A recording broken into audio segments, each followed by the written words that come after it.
अस्सलामुअलैकुम वरहमतुल्लाहि वबरकातुहू। मोहतरम नाज़रीन किराम, मैं हूँ डॉक्टर ज़मीर अल हसन और हमारा आज का जो टॉपिक है इसमें हम बताएंगे कि किसी चीज़ के खाने से खून में कितनी शुगर बढ़ती है और वो हम किस तरीके से कैलकुलेट कर सकते हैं कि किस खुराक में कितनी शुगर है और उसके खाने से ब्लड शुगर पे कितना असर पड़ेगा। जैसे कि पिछली वीडियो में मैंने बताया था कि हमारे खुराक के दो हिस्से जो फैट हैं और प्रोटीन पे मुश्तमिल हैं, उनमें चूँकि ग्लूकोज यानी कार्बोहाइड्रेट्स नहीं होती, इसलिए उनके खाने से खून में शुगर का लेवल नहीं बढ़ता। पिछली वीडियो में मैं बता चुका हूँ कि खून में शुगर का लेवल बढ़ता है सिर्फ उन ग़िज़ाओं से, उन फूड से, उन चीज़ों के खाने से जिनमें कार्बोहाइड्रेट्स होते हैं। अब इसमें एक बात मैंने कही थी कि जो नेट कार्बोहाइड्रेट्स हैं वो क्या होते हैं, यानी वो चीज़ें जो कार्बोहाइड्रेट से बनी हुई हैं उसमें कुछ चीज़ें खाने से खून में ब्लड शुगर लेवल बढ़ जाता है और कुछ कार्बोहाइड्रेट्स ऐसे हैं जिनके खाने से हमारी जो इंटेस्टाइनल सिस्टम है वो उसमें हज़म नहीं होती, इसलिए ऐसे ही बाहर जो है वो टॉयलेट में निकल जाती हैं। इनको हम कहते हैं फाइबर, यानी वो कार्बोहाइड्रेट्स जिनके खाने से ग्लूकोज लेवल नहीं बढ़ता उनको फाइबर कहते हैं, और जिनके खाने से ग्लूकोज लेवल बढ़ता है उसको हम नेट कार्बोहाइड्रेट या ग्लाइसीमिक कार्बोहाइड्रेट कहते हैं। और वो कार्बोहाइड्रेट्स यानी जिनसे शुगर लेवल नहीं बढ़ता उनको फाइबर्स कहते हैं। अब ये सिंपल सा आसान सा फार्मूला है कि नेट कार्बोहाइड्रेट्स या ग्लाइसीमिक कार्बोहाइड्रेट्स निकालने के लिए ये है कि किसी भी खुराक के जो टोटल कार्बोहाइड्रेट्स हैं उसमें से उसके फाइबर की मिक़दार निकाल दें तो बाकी जो चीज़ बचेगी वो उसके नेट कार्बोहाइड्रेट्स या ग्लाइसीमिक कार्बोहाइड्रेट्स होंगे। यानी जितना जिस फूड में नेट कार्बोहाइड्रेट ज़्यादा होगा उतना ही वो ब्लड शुगर लेवल को बढ़ाएगी, और जितना ही उसका नेट कार्बोहाइड्रेट्स का कंटेंट जो है वो कम होगा उतना ही ब्लड शुगर कम रहेगा।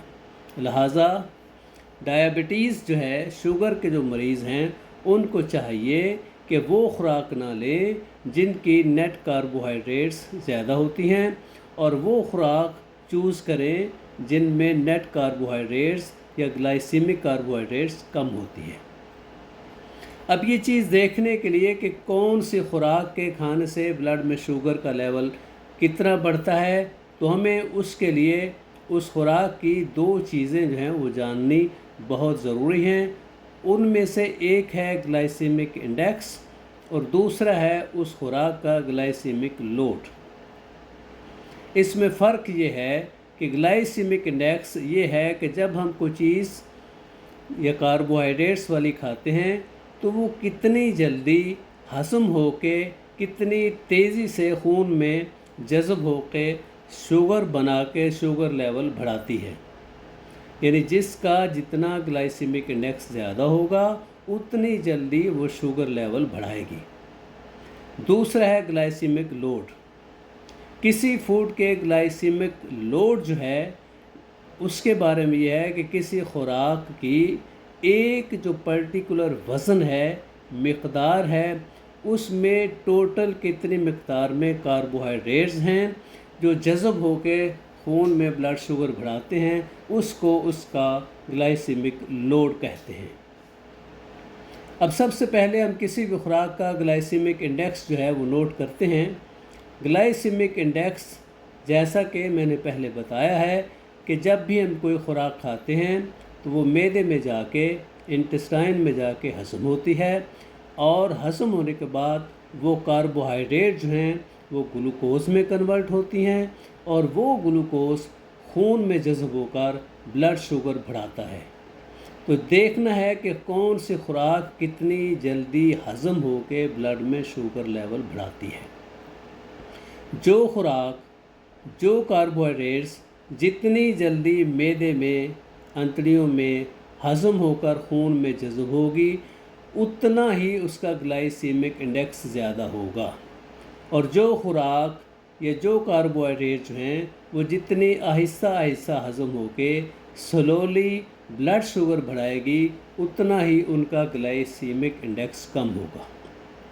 तो ग्लाइसेमिक इंडेक्स किसी फूड का एक नंबर है, एक तादाद है जो उस खुराक के खाने के 2 घंटे के अंदर अंदर ब्लड में ग्लूकोज का लेवल बढ़ाता है, जो कि हर ग़िज़ा का, हर जो फूड है, कार्बोहाइड्रेट फूड है, उसका फ़िक्स है। उसका उसके खाने की मिकदार से ताल्लुक़ नहीं है, क्योंकि उसका जो इंडेक्स है वो एक फ़िक्स है, चाहे आप एक जो है वो ग्राम खाएं, चाहे 100 ग्राम खाएं। जैसे मिसाल लेते हैं कि ग्लूकोज़ है, ग्लूकोज़ का ग्लाइसेमिक इंडेक्स 100 है, यानी जैसे ही हम ग्लूकोज़ लेंगे तो वो बड़ा तेज़ी से मैदे से, खुराक की नाली से हज़म होकर खून में शामिल हो जाएगा, तो बड़ी तेज़ी से ग्लूकोज़ लेवल ब्लड में बढ़ जाएगा। यानी अगर ग्लूकोज़ का ग्लाइसेमिक इंडेक्स 100 है तो उसका मतलब है कि वो 100 की स्पीड से खून में जज़ब होगा।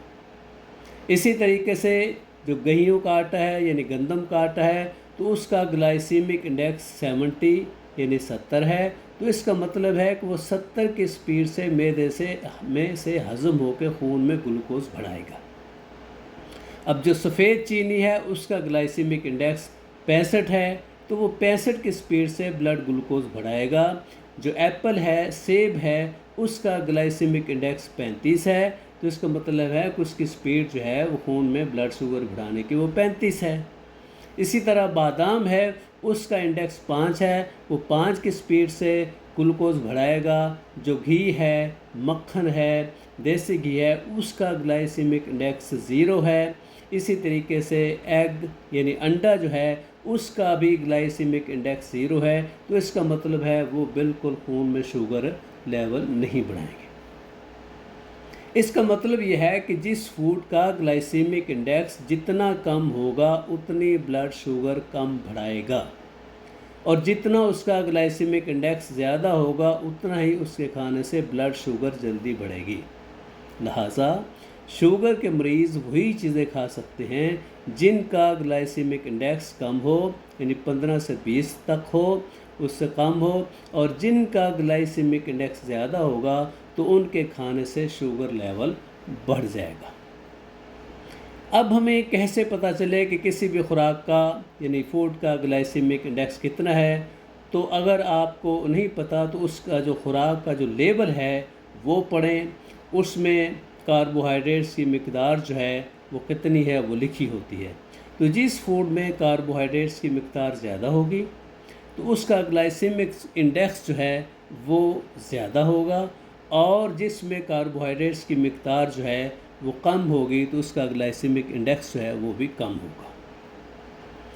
दूसरा यह है कि हर चीज़ जो फूड है उसका ग्लाइसेमिक इंडेक्स जो है आपको नेट से, गूगल वगैरह से मिल सकता है। दूसरी चीज़ जो नोट करने वाली है वो ये है कि अगर कोई चीज़ अगर हम लिक्विड फॉर्म में लेते हैं तो उसका ग्लाइसेमिक इंडेक्स ज़्यादा होगा बनिस्बत सॉलिड फॉर्म के। जैसे एप्पल है, सेब है, उसका ग्लाइसेमिक इंडेक्स 35 है, लेकिन अगर उसका जूस यानी एप्पल जूस लें तो उसका ग्लाइसेमिक इंडेक्स 45 के करीब हो जाता है। यानी एप्पल की निस्बत अगर हम एप्पल जूस लेंगे तो उससे ब्लड शुगर बढ़ने के चांसेस ज़्यादा होंगे।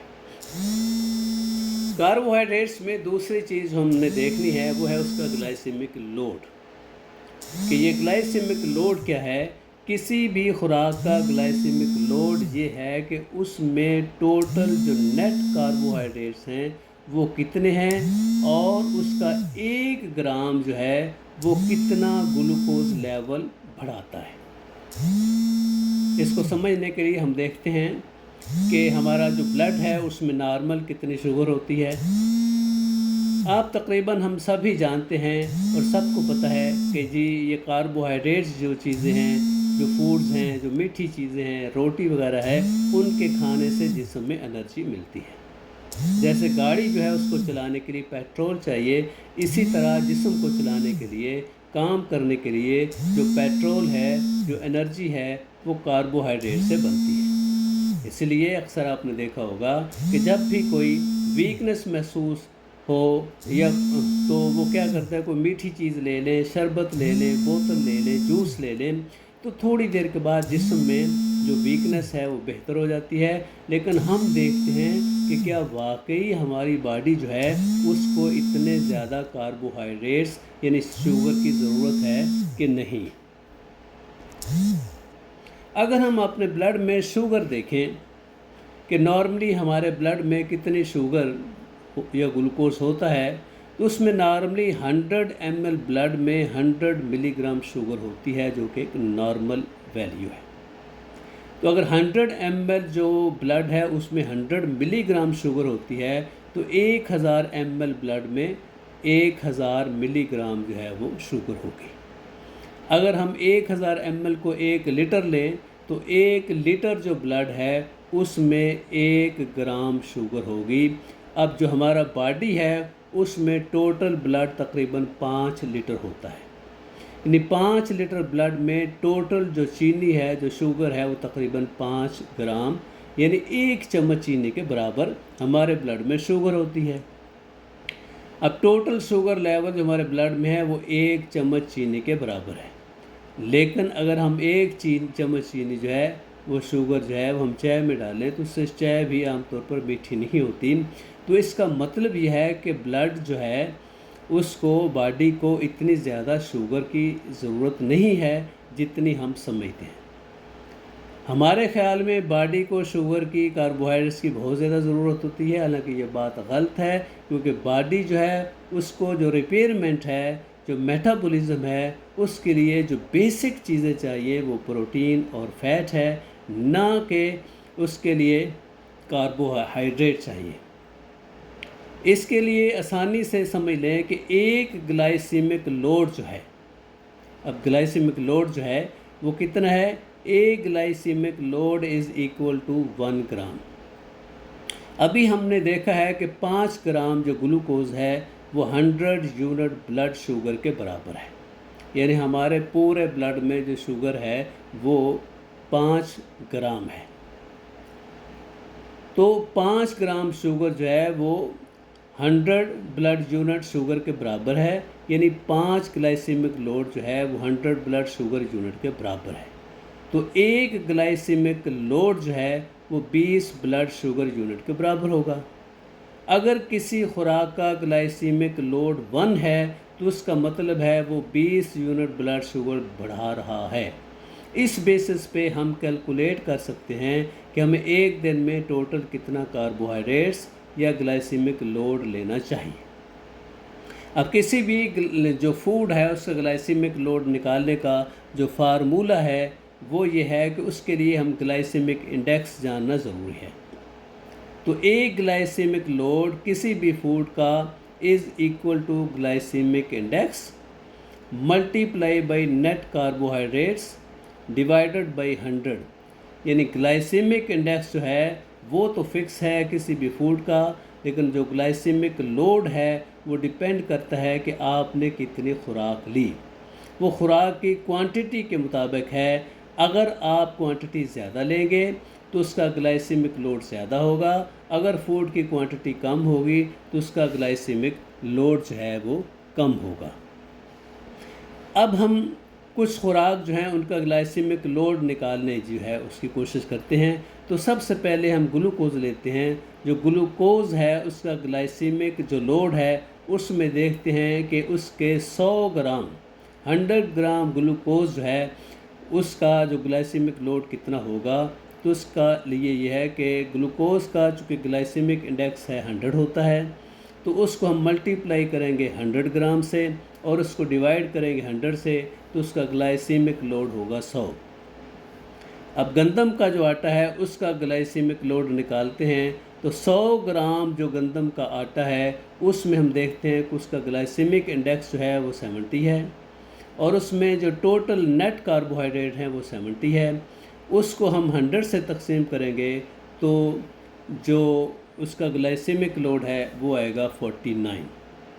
इसी तरीके से 100 ग्राम शुगर का ग्लाइसेमिक लोड है 65।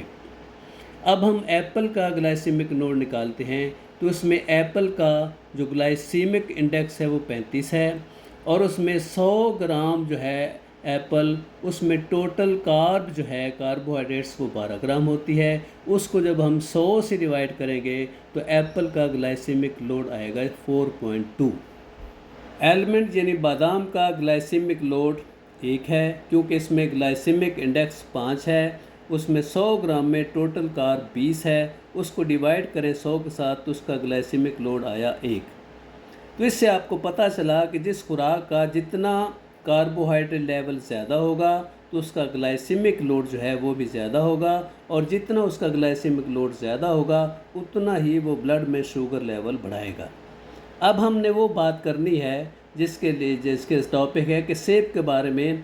तो सेब को देखें कि उसका ग्लाइसेमिक लोड क्या है 4.2, यानी जो 100 ग्राम सेब है अगर हम उसे लें तो उसका ग्लाइसेमिक लोड होगा 4.2। तो अब तकरीबन एक जो एप्पल है डेली अगर लें तो वो शुगर के मरीज़ ले सकते हैं, क्योंकि वो नॉर्मल शुगर लेवल बढ़ाएगा। अब अगर केला यानी बनाना की बात करें तो एक केला जो है उसकी ग्लाइसेमिक इंडेक्स है 65 है, और उसके साइज़ पे डिपेंड करते हुए एक केले का ग्लाइसेमिक लोड 11 से 22 है, जो कि ज़्यादा है। तो अगर आपकी शुगर कंट्रोल नहीं है तो आप केला मत खाएं। तो जिनकी शुगर कंट्रोल है तो वो हाफ़ केला जो है वो खा सकते हैं। इसी तरीके से मौसम का जो दूसरा फल है अंगूर यानी ग्रेप्स, तो उनका ग्लाइसेमिक इंडेक्स 56 है 56, और उसका ग्लाइसेमिक लोड है 9.6। चूँकि इसके दोनों ग्लाइसेमिक इंडेक्स और ग्लाइसेमिक लोड रिलेटिवली ज़्यादा हैं लेकिन केले से कम हैं, इसलिए आप जायके के लिए चंद दाने यानी तकरीबन 50 ग्राम के करीब जो है वो अंगूर खा सकते हैं। लिहाजा आप वो फ्रूट्स जिनका ग्लाइसेमिक लोड कम है और ग्लाइसेमिक इंडेक्स कम है, जैसे अमरूद है, नाशपाती है और पीचेस यानी आड़ू हैं, ये मुनासिब मिकदार में ले सकते हैं। यानी एक आड़ू या एक अमरूद या एक नाशपाती, क्योंकि अगर इनकी एक्सेसिव क्वांटिटी लेंगे तो फिर इनका ग्लाइसेमिक लोड बढ़ जाएगा, जिसकी वजह से ब्लड शुगर लेवल बढ़ सकता है। उम्मीद है कि आज का वीडियो आपको पसंद आया होगा। अल्लाह ताला आपको खुश रखे, अपने हिफ्ज़-ओ-मान में रखे। वस्सलामु अलैकुम वरहमतुल्लाहि वबरकातुहू।